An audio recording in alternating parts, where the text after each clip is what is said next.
Today we were in Bardstown, Kentucky, and decided to stop by the Women's Civil War Museum. But first, we decided to stop at the Cobblestone path, which is located right across the road. The Cobblestone path is one of the oldest paved roads in all Kentucky. By 1785, this was the original entry to Bardstown from the east and part of the legendary Wilderness Road. Congress ordered the Pioneer Trace to be improved as a military road after 1792. The cobbled paving of this hill dates back to at least 1790, allowing two-way traffic by heavy freight wagons and all-wheeled vehicles entering and leaving Bardstown. After serving over 30 years as the major entry connector to the east end of the historic Arch Street, the steep pathway was regulated to light traffic and mounted riders after they improved the turnpike, and it was constructed in 1830. Just below the cliffs and cut off from the modern streets after 1925, isolation allowed the path to survive, serving only pedestrian traffic after that date, and placed on the National Registry of Historic Places in 1989. Unfortunately, while doing this video, we encountered a situation where I had to end up doing the voiceover for the video. But as you can clearly see, it goes up a steep hill and the grass is showing all the cobblestone underneath. I was very intrigued to be able to see these stones that had been laying there for that many years, and to think of the history of all those who actually traveled this road. I was imagining myself seeing horse riders, horses with wagons, and maybe the occasional outlaws as well. It was so neat to be able to actually walk up this path. And as you can see, we didn't get very far when Wayne stops to look up the path. We can see from the top that there's a lot of stuff thrown across the area. So we were wondering, should we keep going?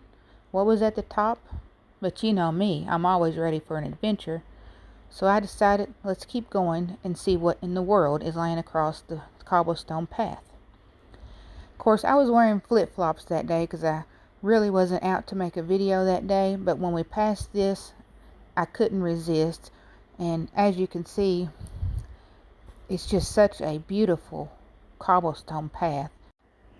And as we were walking to the right side, you could still see some of the rock that they had actually cut through to make this path. You can see along the path where some of the bigger boulders have actually rolled down the hill and fallen on the pathway. And as we proceeded to climb, like I said, it's not a very long path, but I was still seeing a lot of debris and what looked to be someone's trash or tents, or I really couldn't tell from where I was at. So I decided just to keep going because I knew Wayne was with me. So I knew whatever was at the top, that everything was going to be okay as long as I wasn't alone. So we kept on going a little bit further. And of course, as you see here, I keep touching the cobblestone because I'm just so fascinated with the history of it. And just imagine how bumpy this trail was with the horses, and even with the wagons, how bumpy this would have been for the people that were actually riding across this.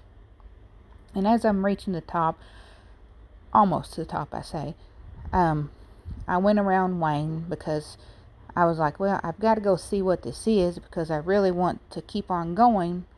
This is such a unique historical path, and it is pedestrian access open to the public, so what possibly could be at the top here?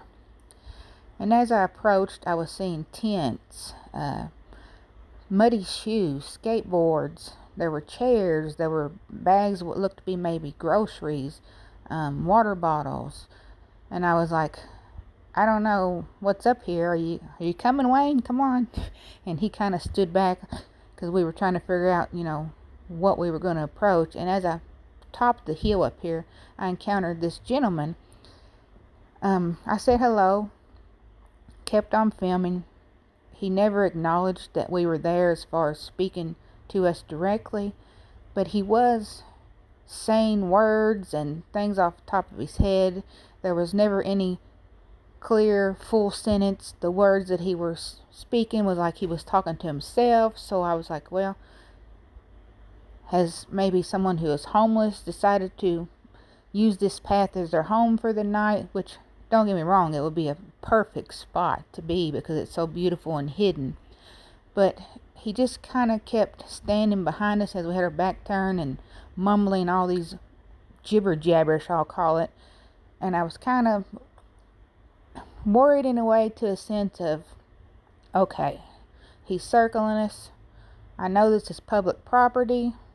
I don't know who else is over in the weeds to the left where all the stuff was laying. He kept going up in there like he was speaking to someone else, but it was, like I said, his words are what I call jibber jabberish. There was never a word that I could understand. So then I was like, well, was he on drugs? Was there something else going on that, issues that he had himself? So I really didn't want to go any further as far as, because I didn't know what he was capable of.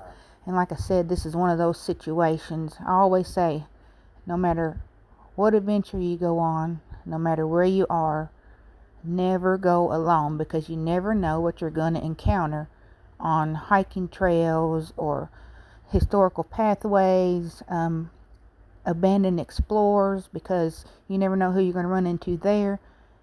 But always, and I will keep saying that, always go in twos. I may go to a cemetery by myself, but I will stay at that cemetery unless someone else comes. And then if someone else shows up, I'm watching very cautiously. And then if I feel like someone's up to no good, I go ahead and get in the car and leave. It's not worth something happening to you trying to make a video.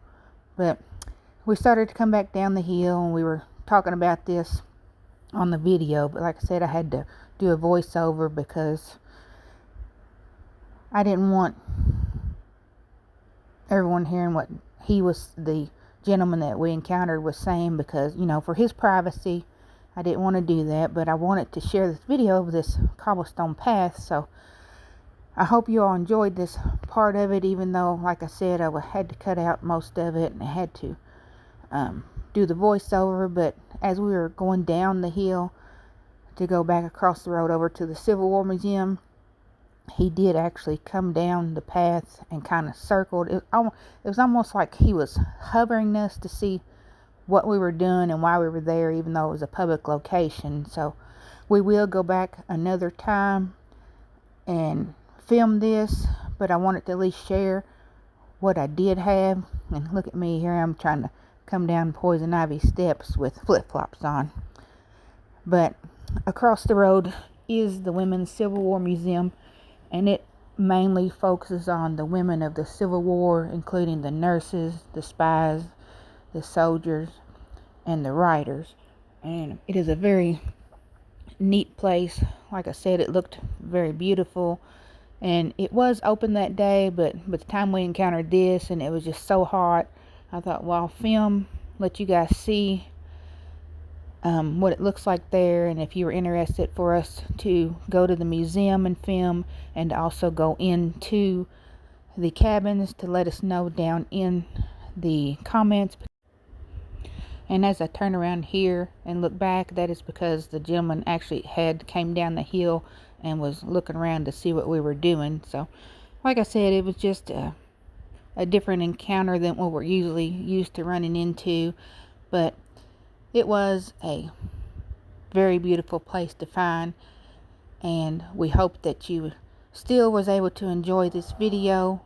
And until next time, let's see what's out there.